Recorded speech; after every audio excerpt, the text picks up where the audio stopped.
The title of this short video, Christian States Do Not Exist and Will Never Exist, is a quotation from Tage Lindbomb. It is perhaps Lindbomb's most jarring claim, at least to modern audiences. The quote is from The Myth of Democracy, but he essentially repeats it in Fallet Tyskland, The Case of Germany, which I recently reviewed. It is, to my mind, the most interesting point Lindbomb makes in that book, albeit a somewhat elliptical one that requires some unpacking. As such, rather than folding a discussion of this point into the aforementioned review, I felt it deserved a video of its own. What does Lindbomb mean when he asserts the impossibility of a Christian state? Surely, the viewer will respond,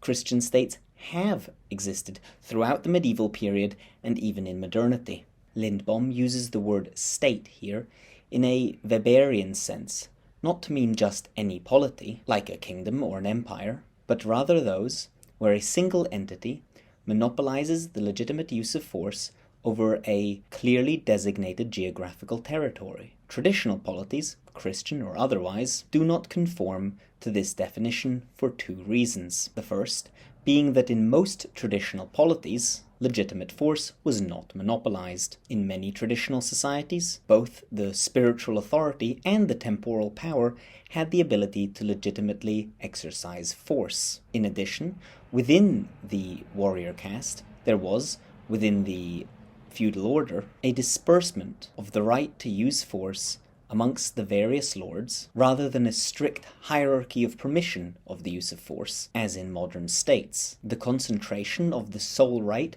to use violence is an aspect of what Guénon called solidification, which I have considered elsewhere. In a specifically Western Christian context, this traditional state of affairs could be seen as an expression of the Catholic doctrine of subsidiarity. The second reason is, however, of greater significance to Lindbomb. It is the principle that a state rules over a defined geographic territory. Kingdoms, by contrast, existed as geographically vague notions.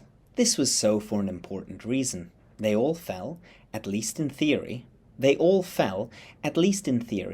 under the universal dominion of the temporal power of the Holy Roman Emperor. The authority of the empire was conferred on it by the spiritual authority of the Pope, the Catholic Church being a body established for all of humankind. Universal is, let us not forget, the original meaning of the word Catholic. This is so because the Church receives its authority from God, who is sovereign over all by definition. Those beyond Christendom were seen as not yet having submitted to the all-encompassing sovereignty of God's spiritual and worldly representatives, and so to be in error. This is what necessitated crusades in the broad sense. This is in no way a uniquely Christian political doctrine. It is also to be found in the traditional Islamic division of the world into the abode of Islam, Dar al-Islam, all those polities that have accepted Islam and are under the authority of the Caliph, and the abode of war, Dar al-Harb, those who have yet to accept Islam. Or in East Asia, the Chinese emperor was the lord of all under heaven, Tianxia, i.e., everything. His dominion was then divided into civilized people and barbarians.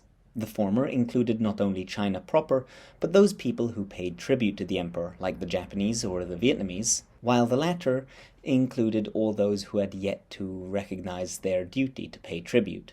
The universality of traditional empire was hard-baked into the traditional model of political legitimacy.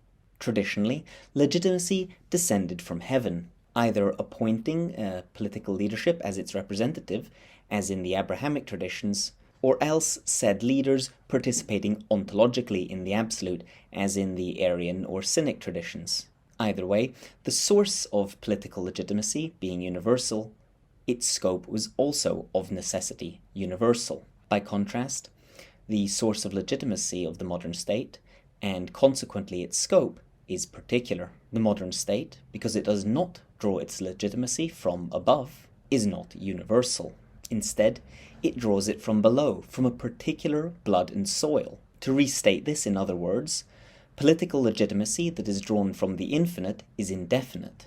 while anthropocentric legitimacy, being conferred by limited beings, is of necessity limited to some particular people or nation.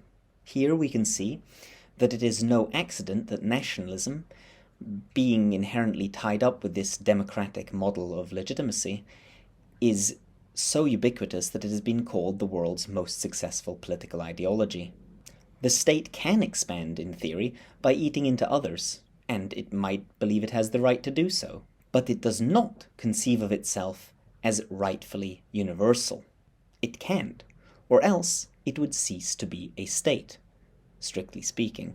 This, then, is why Lindbomb regarded a Christian state, or indeed an Islamic, Buddhist, or Ruist state, as an impossibility. If you value my work, I'd be most grateful if you would like, subscribe, leave a comment, and share this video with anyone you think might be interested. If you would like to support me in working on this project, I'd be deeply thankful if you would consider becoming a regular supporter through Patreon or making a one-time donation through Ko-fi, links in the description.